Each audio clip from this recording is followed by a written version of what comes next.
हमारे चैनल को सब्सक्राइब करें और बेल आइकन दबाएं। चांदनी अपने सपनों को पूरा करने मुंबई आई थी और अब वो सब कुछ पीछे छोड़कर वापस जाना चाहती थी। कौन था जो उसे चोट पहुंचाने, उसे लूटने और मार डालने का अरमान लिए बैठा था?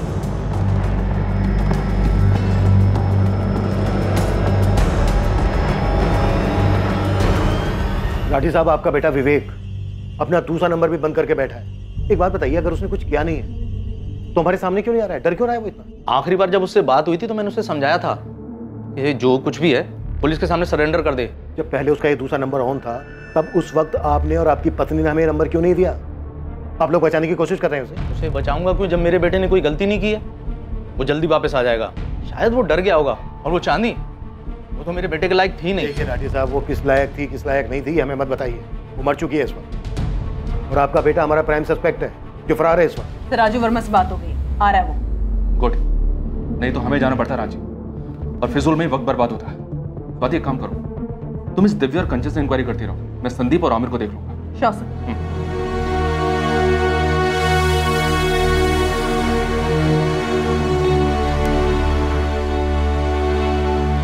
हम जाकर आते हैं। बेटा सब कुछ बता देना तुमसे क्या गलती हुई है और हमसे क्या गलती हुई। हम बॉडी परसों ले लेंगे। चांदनी के पति राजू क्रियाक्रम के लिए आ रहे हैं। आपसे विनती है तब तक बॉडी अपने पास ही रहने दीजिए।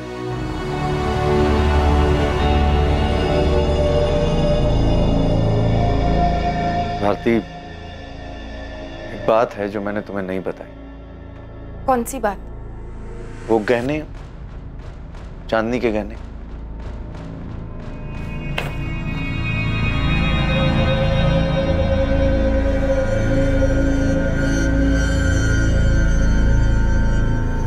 देखो भारती, गलत नहीं समझना। पता है हमको कि ये बात हमको पहले बता देना चाहिए था, लेकिन दिमाग से निकल गया हमारे। और भी गहने हैं चांदनी के जो हमको दिए थे। अरे ऐसे क्या देख रही हो? सच कह रहे हैं हम, यकीन करो हमारा।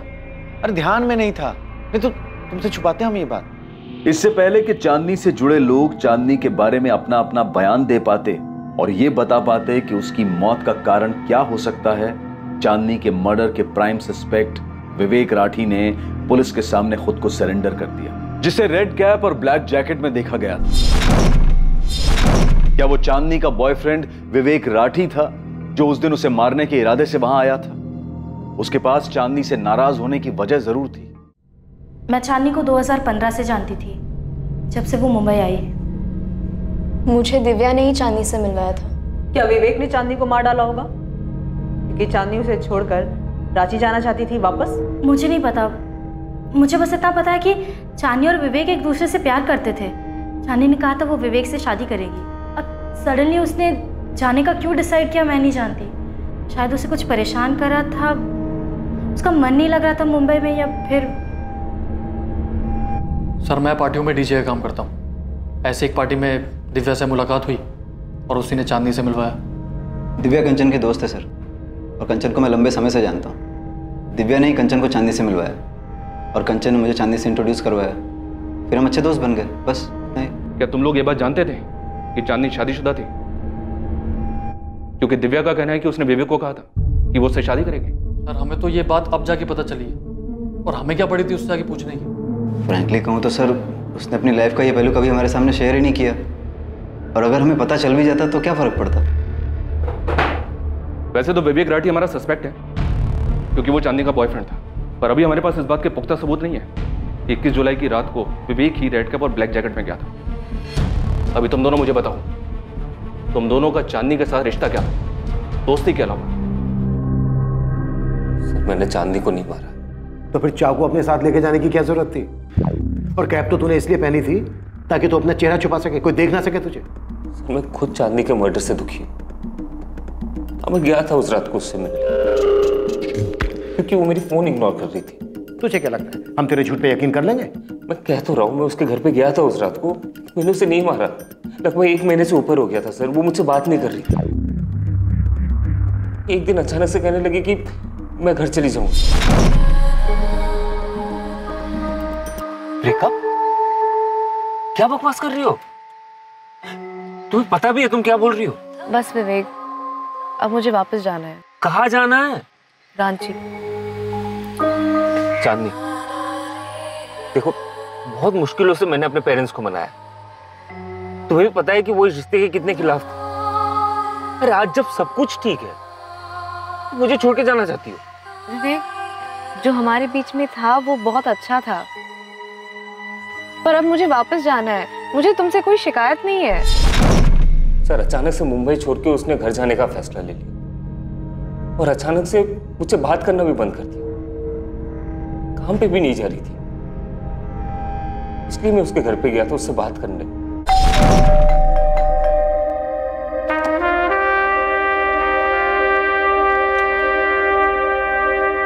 तुम्हारा फोन ऑफ क्यों है? विवेक, मैं इस बात पर और बहस नहीं करना चाहती। मैंने डिसाइड कर लिया है, मुझे वापस जाना है। अरे क्यों? जवाब दो ना मुझे। जिस इंसान को तुमने 4 साल पहले छोड़ दिया, वो अचानक से इतना इंपॉर्टेंट हो कि उसके लिए तुम अपना करियर, अपना बॉयफ्रेंड, सब कुछ छोड़ छाड़ के उसके पास वापस जाना चाहती हो। अरे मेरे फीलिंग्स की कोई वैल्यू नहीं है क्या? देखो 3 साल से हम लोग एक साथ हैं। बात कुछ और ही है। बात क्या जाननी? मुझे संदीप के लिए छोड़ रही हो या आमिर के लिए? तुम्हें क्या लगता है मुझे समझ में नहीं आते ऐसा? हाँ, ये बात अच्छी तरह से समझ लो,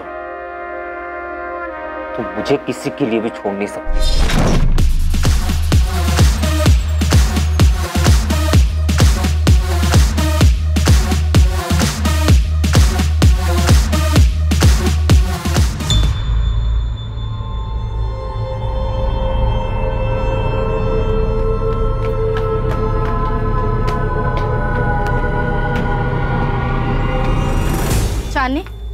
Hey, what a surprise! मैं घुमा फिरा के बात नहीं करूंगी, सीधा पॉइंट पे आती हूँ। तेरा विवेक से मन भर गया है क्या? अब तेरी नजर संदीप पे है? लेकिन ऐसा कुछ है तो मुझे साफ साफ बता दे। मैं तेरी दोस्त हूँ, मैंने तुझे कभी धोखा नहीं दिया, and I think I expect the same from you.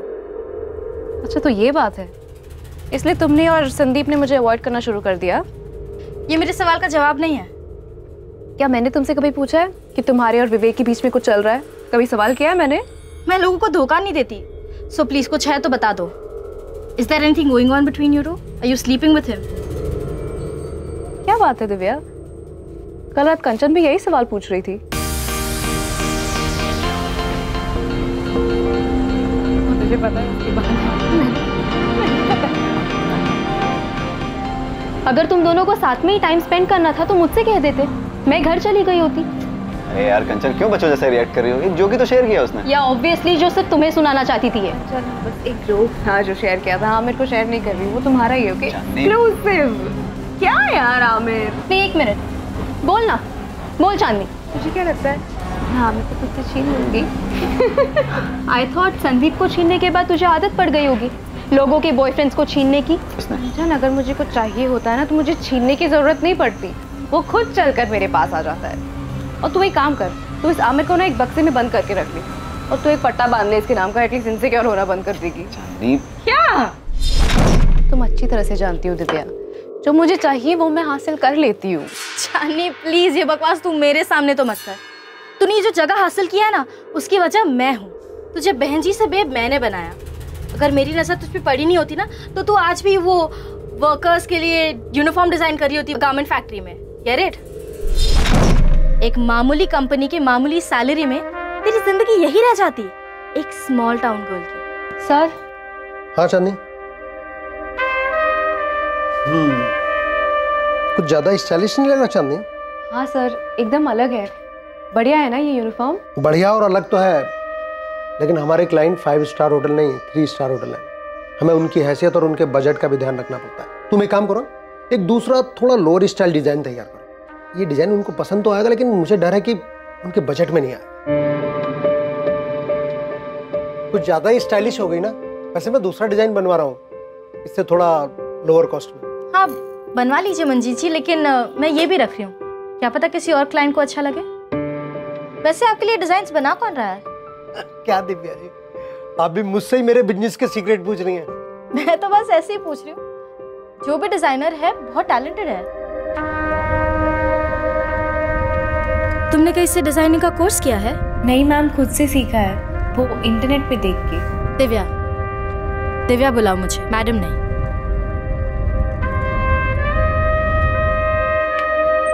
कम कम। मंजीत जी जो दे रहे हैं ना, उसका डबल दूंगी। हाँ करूंगी ना, क्यों नहीं। Great, sit. लेकिन चांदनी एक कंडीशन है। क्या कंडीशन? तुम हमारी एक्सक्लूसिव डिजाइनर होगी, लेकिन तुम्हारी डिजाइन्स पे लेबल हमारा होगा। The Divya's fashion. मेहनत तुम्हारी, लेबल हमारा। मंजूर है? हाँ मंजूर है। Amazing, welcome on board.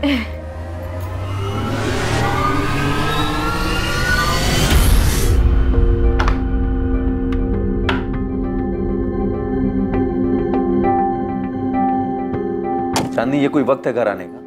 जीजू, डी दिव्या फैशन में बहुत काम होता है। ये मंजीत सर की फैक्ट्री की तरह नहीं है कि 9 बजे जाओ और 5 बजे घर वापस आ जाओ। यहाँ पे मीटिंग्स होता है होटल में, 5 स्टार होटल में, बड़े बड़े क्लाइंट्स के साथ। अब बीच मीटिंग में उठ के तो नहीं आ सकते ना हम। चांदनी, राजू का फोन आ रहा था, तुम उसका फोन क्यों नहीं उठा रही हो? सबने एक सुर में कहा शादी कर लो, हमने शादी कर ली। अब हमको अपना सपना पूरा करना है, इतनी मेहनत कर रहे हैं हम। अगर राजू को कोई तकलीफ नहीं है राजू की अच्छाइयों का नाजायज फायदा उठा रही हो, बस और कुछ नहीं। जीजू, ये सही बात नहीं है। हाँ चांदनी, तुम यहाँ रहोगी तो तुम्हारी नादान बदतमीजियों का इल्जाम हम पर लगेगा। हम पर इल्जाम लगेगा तुम्हारे शादीशुदा घर को तोड़ने का। वैसे भी माँ और पापा खुश नहीं है तुम्हारे मुंबई आने से। ना राजू खुश है और ना ही तुम्हारे ससुराल वाले। उनको दुखी करके तुम ऐसे आराम से, अच्छा लगता है क्या? जीजू, दीदी, अगर आप लोग को पसंद नहीं है कि हम यहाँ पे रह रहे हैं तो कह दीजिए ना, हम शिफ्ट हो जाएंगे। चांदनी, इतनी बड़ी हो गई हो तुम अपने दीदी और जीजा से बदतमीजी करोगी? मुझे रहने के लिए जगह चाहिए दिव्या, यहाँ पे तो मुसीबत है। ब्रोकर के पास जाओ तो कहते हैं कि अकेली लड़की के लिए फ्लैट मिलना मुश्किल है। पति कहाँ है तुम्हारा, फैमिली कहाँ है, तरह तरह के सवाल पूछ रहे हैं। मैं कहाँ रहूंगी? तो तू अपना सामान ले और यहाँ आ जा। अरे आई एम नॉट किडिंग। तू अपना सामान नहीं भी लाएगी ना तो भी चलेगा, बस अपना ये हुलिया बदल ले यार। तू खुद एक इतनी अच्छी डिजाइनर है। देख चांदनी, तू बहुत टैलेंटेड है, लेकिन बस एक आउटलुक की कमी है। एक बात याद रख, अगर टैलेंट के 10 रुपए मिलते हैं ना तो बाकी के 90 प्रेजेंटेशन के मिलते हैं। तेरे सामने बैठा हुआ क्लाइंट, उसे पता नहीं चलना चाहिए कि तू मैरिड है। उसे थोड़ा हंस के बोल ले, उसके इरादों को थोड़ा हवा दे, और फिर देख तेरे डिजाइन्स कैसे फैलते हैं मार्केट में। विवेक के थ्रू मुझे एक बहुत बड़ा ऑफर मिला है दिव्या, एक बड़े डिजाइन लेबल में पार्टनरशिप, जहाँ पे मैं जो भी डिजाइन्स बनाऊंगी, जो भी क्लाइंट्स लेके आऊंगी, उसमें 50% का प्रॉफिट मेरा रहेगा। मैं ये ऑफर एक्सेप्ट करने वाली हूँ। मतलब कब तक मैं तुम्हारी या किसी और के लेबल के अंडर काम करूंगी? मुझे मेरे डिजाइन्स पे मेरा नाम चाहिए। विवेक तो कुछ ज्यादा ही मेहरबान हो गया तेरे पे। ऐसे याद रखना, विवेक से मैंने ही मिलाया था तुम्हें। मुझे याद है दिव्या, तुमने ही मुझे सबसे मिलवाया है और मैं एहसानमंद रहूंगी, पर जिंदगी भर तो मैं तुम्हारी गुलामी नहीं कर सकती ना। देख, तुझे विवेक मैंने दिलाया, तो अगर तुझे अब संदीप ही चाहिए तो तू साफ साफ बता दे। ओ हेलो दिव्या, अगर मैंने किसी से कुछ छीना है ना तो याद रखना तुम भी इसमें पीछे नहीं हो। तुमने मेरे डिजाइन्स पे अपने नाम का लेबल लगा के बेचा है। तुमने मेरे हिस्से की शौहरत छीनी है मुझसे। संदीप को ना तुम अपने पास ही रखो, मुझे नहीं चाहिए। संदीप से मेरा कोई लेना देना नहीं है, और ना ही आमिर या विवेक से। और ऑनेस्टली आज के बाद मुझे तुम्हारी भी शक्ल नहीं देखनी है। So done with all of you, please leave. बस हो गया है विवेक, प्लीज स्टॉप इट। अरे क्या बस हो गया? मुझसे कोई लेना देना नहीं है क्या तुम्हें? चांदनी, मैं तुमसे प्यार करता हूं। चांदनी, तो शादी कर लो प्लीज। देखो, सारी दुनिया तुम्हारे कदमों में रख दूंगा, उम्मीदों से बढ़कर निकलूंगा। चांदनी प्लीज मुझसे शादी कर लो। चांदनी, तुम ना मुझे छोड़ के मत जाओ। चांदनी, जी पापा। ये देखो, यही लड़का है। अपने चंद्र प्रकाश जी है ना, वो तुम्हारे लिए रिश्ता लाए। लड़की का नाम चांदनी है, 3rd ईयर में पढ़ती है। बढ़िया लड़का है बेटा, 3 साड़ियों की दुकान है, वो भी मेन मार्केट में। राज करोगी तुम, राज। पापा, हमको राज नहीं करना है, हमको तो अपना। बस चांदनी, देखो बेटा, ऐसा लड़का ढूंढने से भी नहीं मिलेगा, और तुम्हें तो घर बैठे मिल गया है। कपड़े डिजाइन करने का शौक है ना तुम्हारा बेटा, यहाँ तुम अपना ये शौक भी पूरा कर लेना। सच। राजू सुन सुन सुन, अबे सुन तो। पक्की हो गई हमारी। सच्ची? महाकसम खा। महाकसम, ऐसी थोड़ी फोटो हमारे हाथ में। तेरा तो लॉटरी लग गया बे। लॉटरी तो लग गई है दोस्त, अभी जा रहे संडे को मिलने के लिए। यार बात तो कर पाएंगे ना? मैं बात का ही नहीं कर पा रहा। और सुन, दरवाजा ना नहीं, हाँ? और हाई करना है, ठीक है? हाई करेंगे। अरे भाभी तो, भाभी हाँ का इंतजार कर रही होगी। तुम ना मुझे छोड़ के मत जाओ प्लीज, मुझे छोड़ के मत जाओ चांदनी। चांदनी प्लीज ऐसे मत करो मेरे साथ प्लीज। चांदनी मुझे प्लीज कंट्रोल योरसेल्फ विवेक।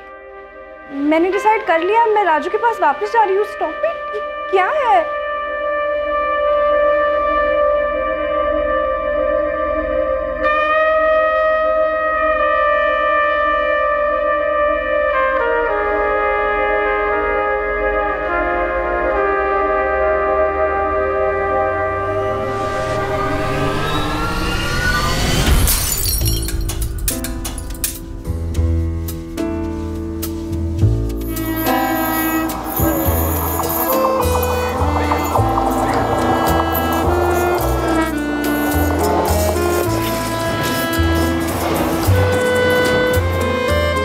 चांदनी से बात करके वहां से गुस्से में निकल गया बस।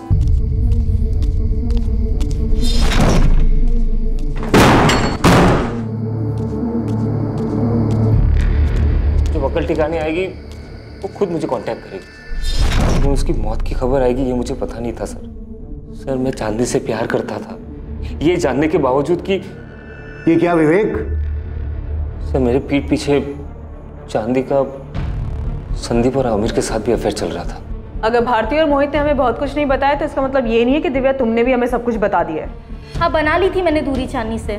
चांदनी का घमंड मुझसे बिल्कुल बर्दाश्त नहीं हो रहा। I mean, बहुत मतलबी थी वो। उसे ऐसी मौत नहीं मिलनी चाहिए थी, पर उसने अपनी मौत खुद ही बुला ली थी। नहीं नहीं, हमारा ये मतलब नहीं था। हम तो बस नहीं बोलो, निकालो जहर। यही तो हम ढूंढ रहे हैं, ये जहर कहाँ भरा है और किस में भरा है। हाँ, था हमारा फ्लिंग, मैं इनकार नहीं करूंगा। अच्छा, तो ये फ्लिंग था अभी याद आया? हाँ, अभी तक तो कह रहे थे कि दोस्त थी, दिव्या की दोस्त थी। सर जो कुछ भी हुआ मेरी और उसकी मर्जी से हुआ है। मेरा तो चांदी के साथ कुछ था ही नहीं सर। अफेयर तो विवेक और संदीप का था। दिव्या ने कंचन को चांदी से मिलवाया और कंचन मेरी गर्लफ्रेंड है। विवेक कह रहा है कि वो 21 जुलाई की रात को गया था चांदनी के घर, उसने ग्लास भी तोड़ा था। और साथ ही साथ वो ये भी कह रहा है कि ना तो उसने चांदनी को मारा है और ना ही वो रेड कैप में गया था। तो संदीप और आमिर, अगर वो नहीं गया था तो फिर कौन गया था? सर मैं नहीं गया था। मेरा ऐसा भी कुछ नहीं था कि मैं रात को जाऊं चुपके से रेड कैप पहनकर। सर मैं 1-2 पार्टीज में गया था चांदनी के घर, वो भी 2 महीने पहले, जब उसने इन सब चीज़ों से दूर जाने का इरादा कर लिया था। देखिए, मैं ना जानती हूँ ना जानना चाहती हूँ कि विवेक चांदनी से कितना प्यार करता था। चांदनी वापस जाना चाहती थी, विवेक इस बात से गुस्सा था, तो शायद विवेक ने गुस्से में आकर चांदनी का मर्डर कर दिया होगा। लेकिन एक बात बताओ तो मैं विवेक को एक अरसे से जानती हूँ, मुझे नहीं लगता कि वो ऐसे चांदनी का मर्डर कर सकता है। मैडम, आपको ना चांदनी के जीजा जी से बात करनी चाहिए। चांदनी ने अपनी सारी ज्वेलरी अपने जीजा जी को दी थी, लेकिन ये बात उन्होंने किसी को नहीं बताई।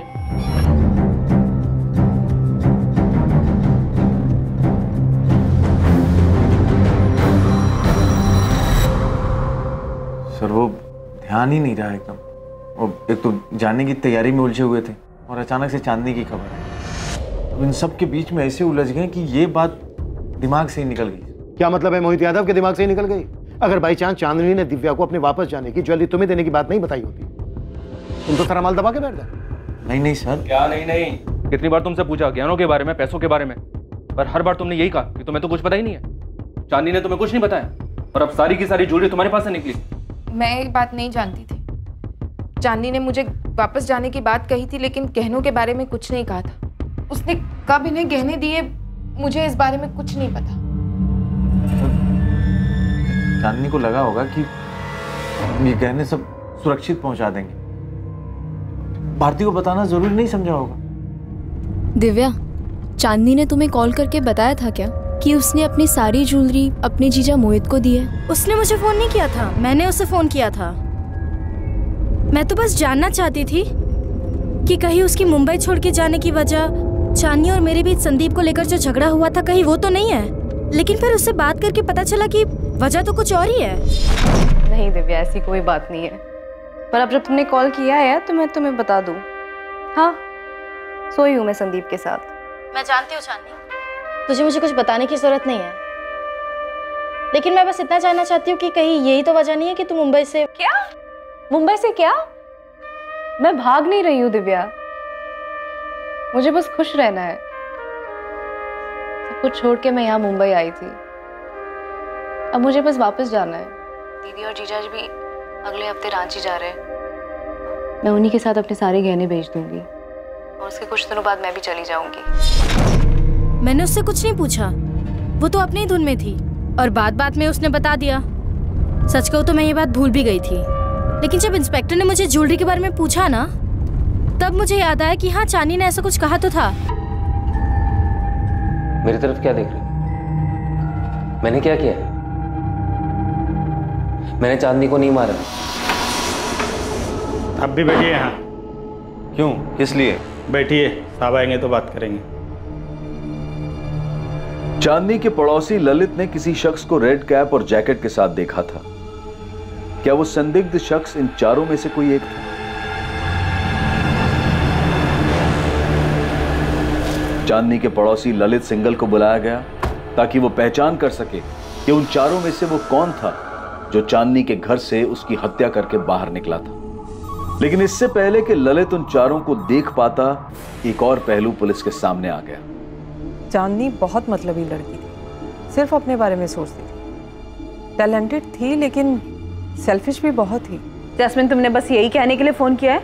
नहीं, चांदनी इतनी दिलदार नहीं हो सकती कि संजना को ऐसे ही अपने डिजाइन देकर चली जाती।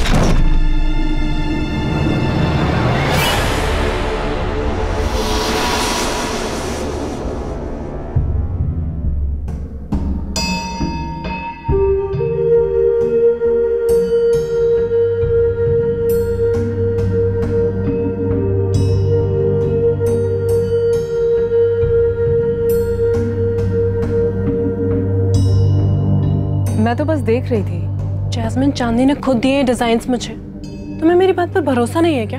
कम ऑन संजना, क्यों भरोसा नहीं करूंगी तुम्हारी बात पे? मैं तो बस डिजाइन्स देख रही थी। I trust you.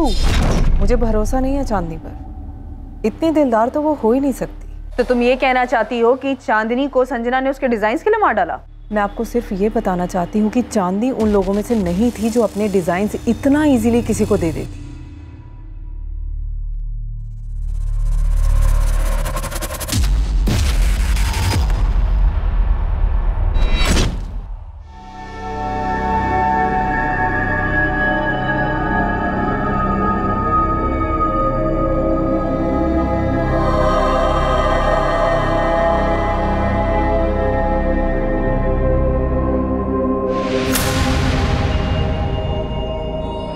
चारों शख्स में से कोई था?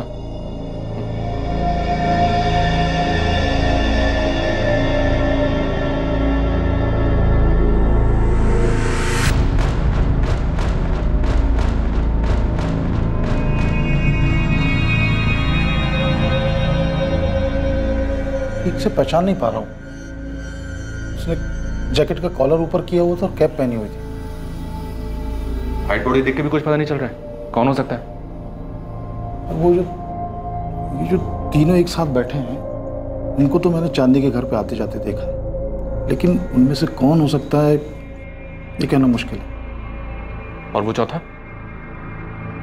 उसको तो मुझे याद नहीं आता कि कभी ऐसे देखा हो मैंने। ये जैकेट और कैप पहनो तुम चारों। क्या है सर? सर, मैं आपको पहले भी कह चुका हूं, मैं गया था चांदनी से मिलने उस रात, लेकिन इसका मतलब ये तो नहीं कि मैं अपना मुंह छुपा के जाऊंगा ना। और सर, मैं तो गया ही नहीं था। सर, मेरा उसके घर जाने का सवाल ही नहीं उठता। सर, ज्वेलरी लेकर आया थे हम, लेकिन बात बस इतना ही है कि हम सामने से आकर के नहीं बताएं। मैं अभी नाम नहीं लूंगा, पर तुम चारों में से किसी एक को पहचान लिया गया है। सीढ़ियों से नीचे उतरते हुए देखा गया। हम सिर्फ तसल्ली करना चाहते हैं, वरना शक की बिना पर तुम चारों को अरेस्ट किया जा सकता है, या सिर्फ उसको जो असल में कातिल है। ये जैकेट और कैप पहनो। हम अभी देखना चाहते हैं कि हमने जिसे पहचाना है वो वही है या नहीं।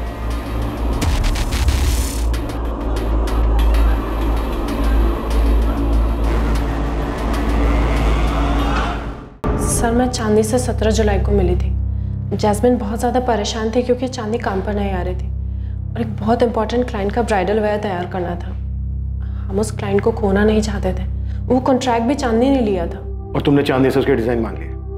जी सर, मैंने मांगे थे। जैस्मिन तो कह रही थी कि चांदनी अपने डिज़ाइन किसी को नहीं दे सकती। जी मैम, वो सही कह रही है सर। मैंने तो बस एक चांस लिया था। चांदनी एनीवे सब कुछ छोड़कर जाने वाली थी, तो मैंने मौका देखकर उसके डिज़ाइंस मांग लिए। क्लाइंट महराज जिनका ब्राइडल वेयर तैयार करना था, चांदनी उन्हें बहुत अच्छे से जानती थी। उनकी पसंद नापसंद सब मालूम था उसे। तो मेरे लिए तो ये एक बहुत बड़ा मौका था। अगर मेरे नाम के डिज़ाइंस महराज की शादी में यूज़ हो जाते तो मेरे करियर को एक अच्छा लीप मिल जाता। बस इसीलिए मैंने उसके डिज़ाइंस मांगे थे। लेकिन ये बात तुमने जैस्मिन को नहीं बताई कि वो डिज़ाइन तुमने चांदनी से लिए? वो तो जैस्मिन ने जब देखे तो वो खुद समझ गई थी कि वो तुम्हारे ओरिजिनल डिज़ाइन नहीं है। जी सर, ये सच है। तो तुमने चांदनी के डिज़ाइन चुराए? नहीं सर, ऐसा बिल्कुल भी नहीं है। चांदनी ने खुद मुझे अपने डिज़ाइंस दिए थे। ले लो।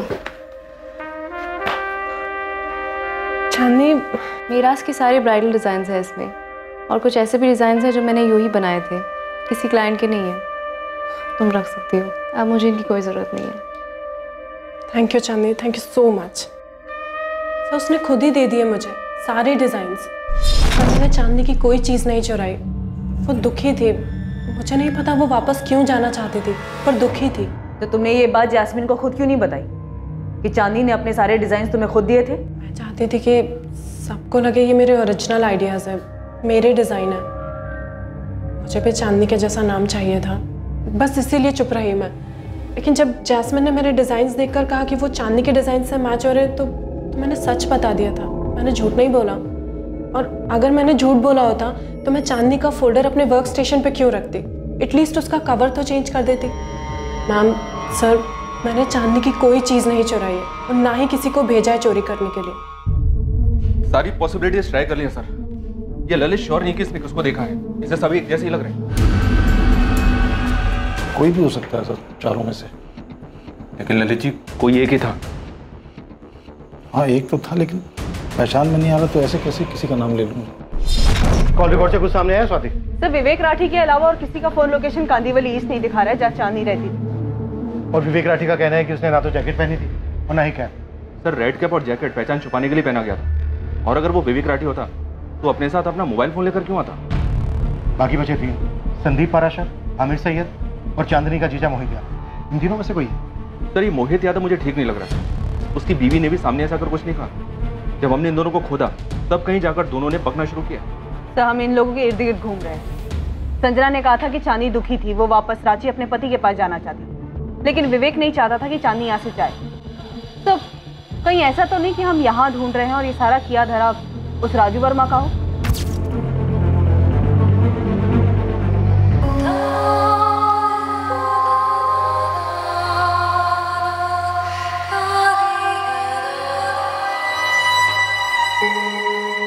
राजू ही वो इंसान था जिसे सालों पहले चांदनी अपने सपनों को पूरा करने के लिए छोड़कर चली गई थी, और अब सब कुछ छोड़कर चांदनी उसी के पास वापस लौट जाना चाहती थी। क्या राजू चांदनी को वापस अपनी जिंदगी का हिस्सा नहीं बनाना चाहता था? क्या अपने पुराने जख्म की वजह से राजू वापस आ गया था चांदनी को भी जख्म देने के लिए, ये बताने के लिए कि अब उसको चांदनी की जरूरत नहीं है, अब वो उसका इस्तेमाल नहीं कर सकती, अब वो चांदनी के अरमानों की सीढ़ी नहीं बनेगा? चांदनी ने सिर्फ तुम्हारा इस्तेमाल किया। उसने तुम्हारे साथ शादी करने के लिए हाँ कर दी और तुम खुशी के मारे झूम उठे, उसके साथ जिंदगी बिताने का सपना देखने लगे, क्योंकि ये सपना तुम पहले से देख रहे थे। जिस दिन चांदनी का मर्डर हुआ उस दिन तुम्हारा फोन लोकेशन दिखा रहा है रांची, लेकिन तुमने किससे कांटेक्ट किया ये नहीं दिखा रहा है। किसे हायर किया तुमने चांदनी को मरवाने के लिए? या फिर खुद ही आए थे अपने हाथों से चांदनी का मर्डर करने? आपने जितनी भी बातें कही ना, उसमें से सिर्फ इतना ही सही है कि हम सपना देखे थे चांदनी से शादी करने का। हमें नहीं मालूम वो क्यों वापस आना चाहती थी। हमें तो ये भी नहीं मालूम कि क्या अब वो राजू है भी या नहीं, जो कभी उसे टूट के प्यार करते थे। एक इंसान जो उसको खुश रखने के लिए क्या कुछ नहीं करता है, राजशाही व्यवहार किया जैसे वो कोई रानी हो। हमारा सपना पूरा हो गया था, हम अपने ही धुन में खोए रहते थे। उस खुमारी में हमने उससे कभी ये तक नहीं पूछा क्या वो हमसे शादी करना भी चाहती थी। फैशन डिजाइनिंग करना है तो कर लो, इसमें इतना सोच कह रही हो। हमको मुंबई जाना है, तुम चलोगे? हम वहाँ जाके करेंगे क्या? काम ढूंढ लेना ना। हमको फैशन डिजाइनिंग करना है। इंटरनेट पे ना हमने काफ़ी कुछ सीख लिया है, बस थोड़ा सा और ट्रेनिंग मिल जाएगा ना तो हमारे हुनर को 4 चांद लग जाएगा। अगर तुमको मुंबई नहीं आना है तो क्या हम अकेले जा सकते हैं? अकेले? हाँ, वो दीदी और जीजू है ना मुंबई में, हम उनके साथ रह लेंगे। कुछ दिन के लिए ट्राई कर सकते हैं ना? प्लीज राजू। क्या बोल रही हो तुम? हम यहाँ, तुम वहाँ, फिर शादी करने का क्या मतलब? राजू, ये हमारा सपना है। मम्मी पापा तो कभी राजी नहीं हुए हमें भेजने के लिए, सीधा कह दी कि शादी कर लो। अब अगर तुम भी मना कर दोगे तो हमारा दिल टूट जाएगा। राजू, हम तुम्हारी पत्नी है, अगर तुम हाँ कहोगे ना तो कोई और मना ही नहीं कर पाएगा। ये वहां मुंबई में, तुम यहाँ, अरे समाज क्या कहेगा? हम बात करते हैं समधी जी और समधन जी से। सपना ही पूरा करना था तो शादी काहे करवाई अपनी बिटिया की? माँ, हम चाहते हैं, और अगर लाइफ में कुछ करना चाहती तो इसमें दिक्कत क्या है?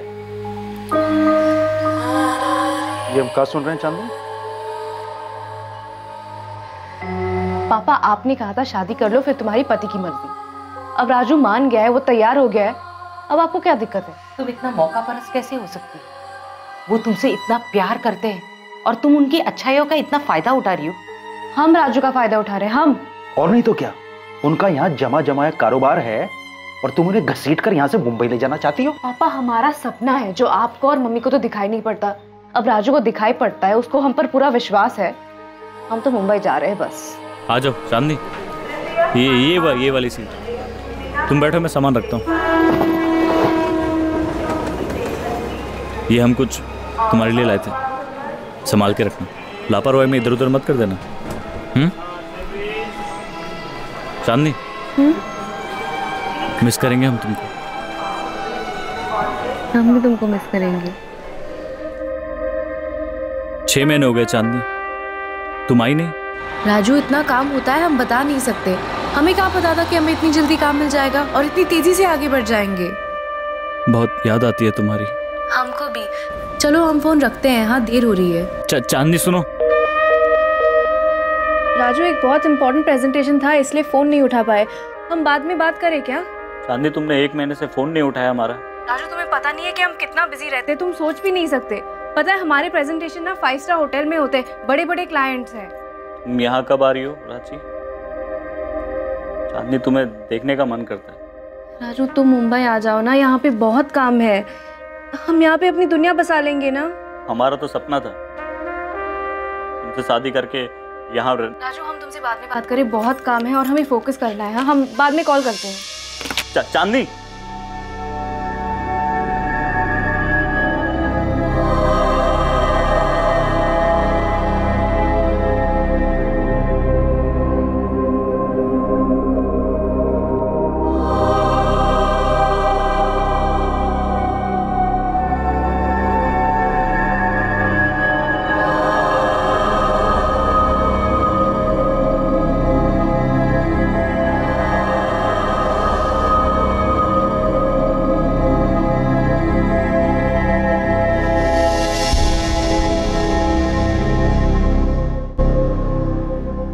राजू, राजू। हाँ हाँ, वो बोलो ना, कुछ सोच रहे थे हम। हमने कहा हम वापस आ रहे हैं, कुछ बोले नहीं। क्या बोले चांदनी? कुछ समझ नहीं आ रहा। राजू, क्या अब तुम हमसे प्यार नहीं करते? तुम ही तो हो जिससे हमने प्यार किया है। तुम खुश तो हो ना हमारे वापस आने से? एक बात बताओ चांदनी, तुम यहाँ अपने लिए आना चाहती हो या हमारे लिए? क्या हम उसके वापस आने से खुश थे? सवाल का जवाब हमने इसीलिए नहीं दिया कि हमारे पास इस सवाल का जवाब था ही नहीं। अगर आप किसी को चाहते, किसी के सपने देखते हैं और वो सपना अचानक से आपकी हकीकत बन जाए, आप जिसको चाहते हैं वो आपको मिल जाए, उससे बात करने की हिम्मत नहीं होती, वो आपका जीवन साथी बन जाए, तब ऐसा लगता है कि सपना पूरा हो गया। मगर हमारे और चांदनी के बीच ऐसा कुछ था नहीं, दूरी ही थी। हमें नहीं मालूम चांदनी क्यों वापस आना चाहती थी, क्यों वो उससे दूर भाग रही थी। उसे पाने के लिए कभी वो हम सबको छोड़ के मुंबई आई थी।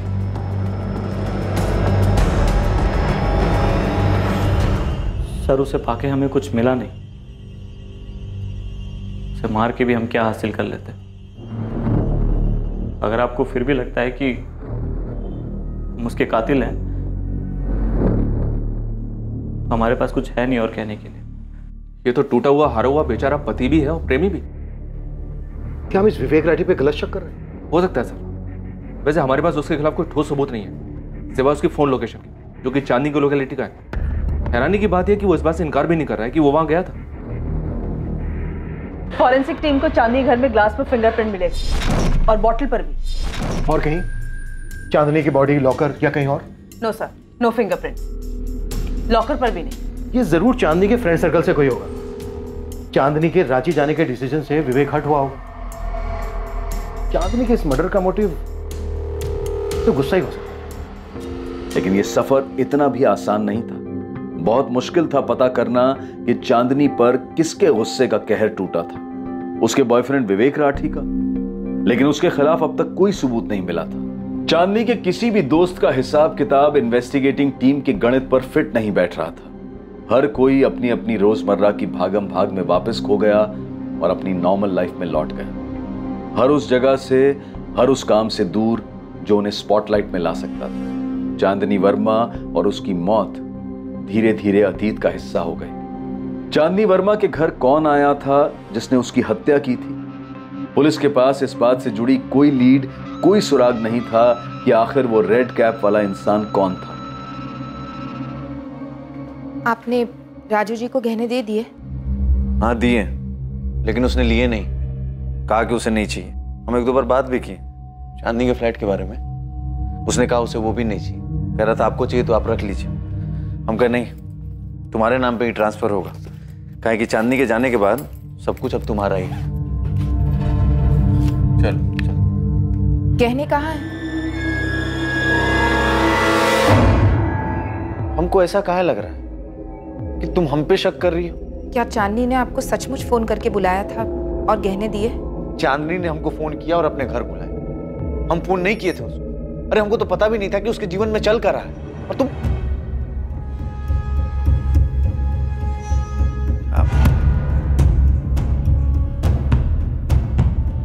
चांदनी की मौत को अब 2 महीने हो चुके थे और केस ठंडा पड़ता जा रहा था। इस केस में कोई भी प्रोग्रेस दिखाई नहीं दे रही थी। चांदनी की मौत के पीछे एक मकसद था, किसी का गुस्सा जिसका कहर चांदनी पर टूटा। लेकिन एक मकसद और था, चांदनी के गहने।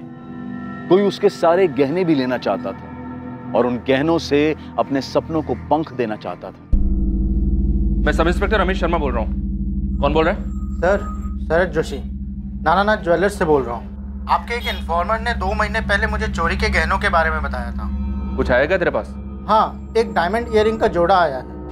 ये तो असली हीरा लगता है। ऐसा लग रहा है? बहुत अच्छा लग रहा है। काफी महंगा भी लग रहा है। 1.25 लाख रियल डायमंड्स। ये चांदनी वर्मा की और ये मुझे दिव्या से मिला।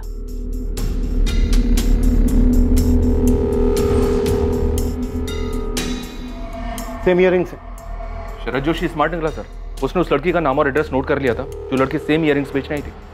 उठा लो उसे। मुझे लगता है हमें हमारा कल्प्रिट मिल गया है।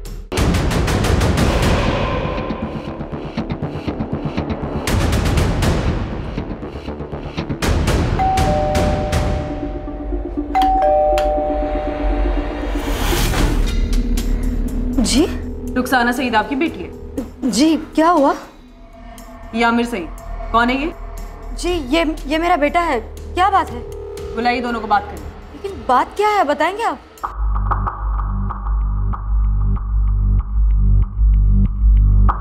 मुझे भाई ने दिए थे बेचने के लिए। और तुमने इनके बारे में उससे कुछ पूछा ही नहीं? साहब बताएंगे बात क्या है? आप बच्चे से सवाल पूछे जा रहे हैं। ये ईयरिंग्स उस औरत की हैं जिसका मर्डर हो चुका है और जिसे आपका बेटा आमिर बहुत अच्छे से जानता है। सर, ये इनके घर से मिला, आमिर के कबर्ड से। मुझे सच में नहीं मालूम ये सब भाई के पास कहाँ से आए। रुखसाना, आमिर के दिए ये ईयरिंग्स बेचने के बाद 90,000 रुपए तुमने उसे दिए और ये सोचा तक नहीं उसके पास ये कहां से आए होंगे। पैसे दिए थे लेकिन सोचना क्या था, भाई नहीं दिए थे इयररिंग्स। आमिर ने पैसे मुझे दिए थे, लेनदार के बहुत पैसे बाकी थे। मैं बेवा हूँ, अकेले घर चलाती हूँ, तो आमिर ने थोड़ी मदद कर दी कर्ज उतारने में। उसमें आप मर्डर की क्या बात कर रहे हैं? मुमताज जी, आपका बेटा आमिर अपनी बहन को एक औरत के इयररिंग्स बेचने के लिए देता है और आप उससे ये पूछना जरूर भी नहीं समझती कि उसके पास ये कहां से आए होंगे। भाई ने कहा था कि उसकी गर्लफ्रेंड ने दिए हैं, कंचन ने। ये झूठ है मैम, ये इयररिंग्स मेरे पास नहीं थे और ना ही ये आमिर के पास हो सकते, क्योंकि ये तो कंचन भांडा फूट चुका है तुम्हारा। नहीं मैम, मैं कसम खा के कह रही हूँ कि ये इयररिंग्स मैंने आमिर को नहीं दिए। मैं जानती हूँ कि ये चांदनी के हैं, पर मैंने ये आमिर को नहीं दिए। कंचन को उसके बारे में कुछ नहीं पता है सर, मैंने उसे कुछ नहीं बताया। उसे बचाना चाहता है ना तू, ठीक है बचा ले, मुझे कोई दिक्कत नहीं है आमिर सैयद। और किस किस को बचाना चाहता है? दिव्या आप्टे, संदीप पाराशर, विवेक राठी, तुम सबने मिलकर मारा ना चांदनी को। इतना गुस्सा था तुम सबको उस पर। बोल आमिर बोल, 2 महीने हो चुके हैं, सब्र खत्म हो चुका है हमारा, समझा?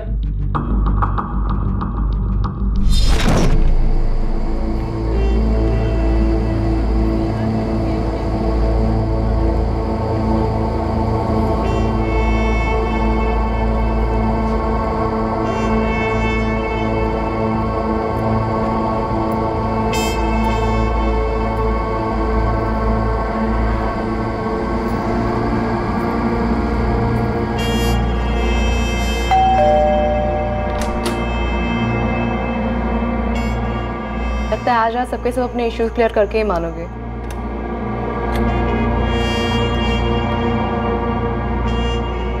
मैं बस चैन से रहना चाहती हूँ अब। ये सारा तामझाम बस हो गया।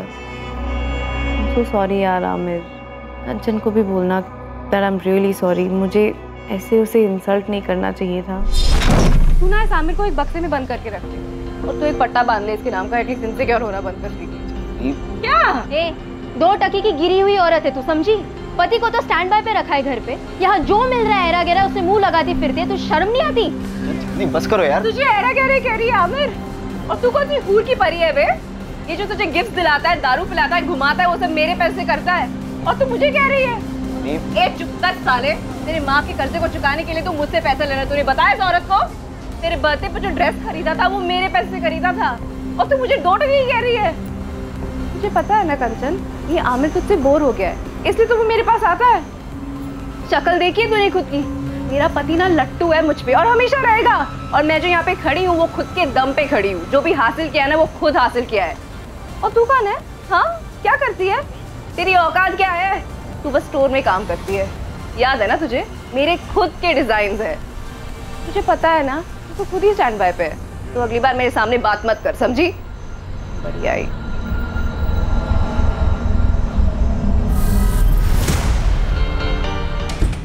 तूने अच्छा किया।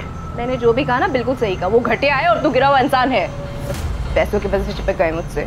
क्या झूठ बोला मैंने? हाँ,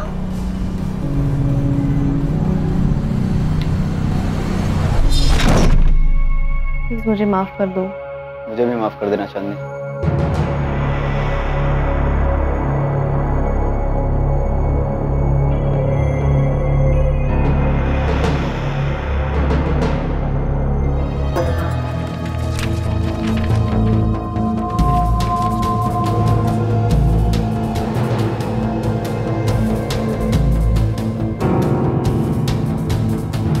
चांदनी ने जो भी ज्वेलरी पहनी थी मैंने सब निकाल लिया।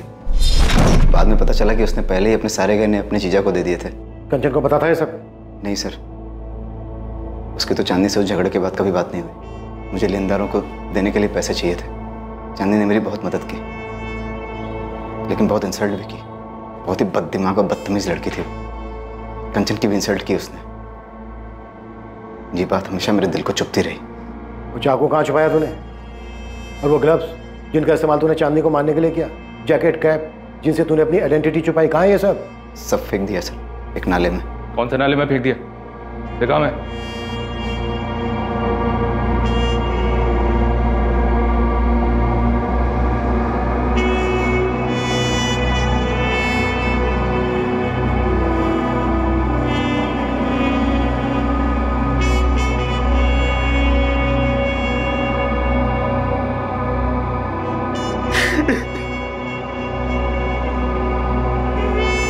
आमिर सैयद को आईपीसी की धारा 302 के तहत बुक किया गया। चांदनी वर्मा की मौत हो चुकी थी और आमिर सैयद उसे मारने की सजा भुगत रहा था। जब भावनाओं को ठेस पहुंचती है तो अक्सर उसके बदले में इंसान चोट पहुंचाने वाले को और भी गहरा जख्म देने की ख्वाहिश रखने लगता है और भावनाओं का यह बवंडर अंत तक दोनों को ही जख्मी कर छोड़ता है।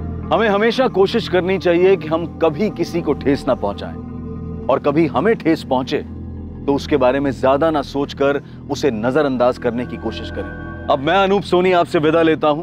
कल रात आपसे फिर मुलाकात होगी कौन बनेगा करोड़पति के करमवीर एपिसोड के बाद एक और नए केस के साथ। और याद रखें, क्राइम और आपके बीच में सिर्फ इतना फर्क है कि आप कितने सतर्क हैं। सतर्क रहें, सुरक्षित रहें।